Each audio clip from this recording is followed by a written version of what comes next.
Are you annoyed by the fruit flies? Once temperature rises, fruit flies appear and multiply.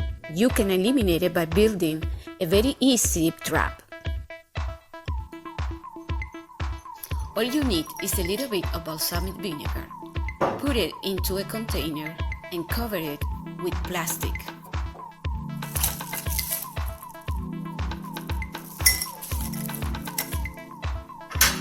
Next, punch a few holes.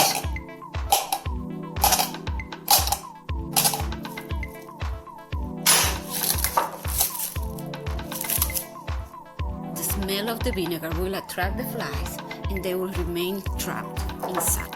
This is a long-lasting trap, and all you need to do is to change the plastic if you need. Receive more tips by following our channel.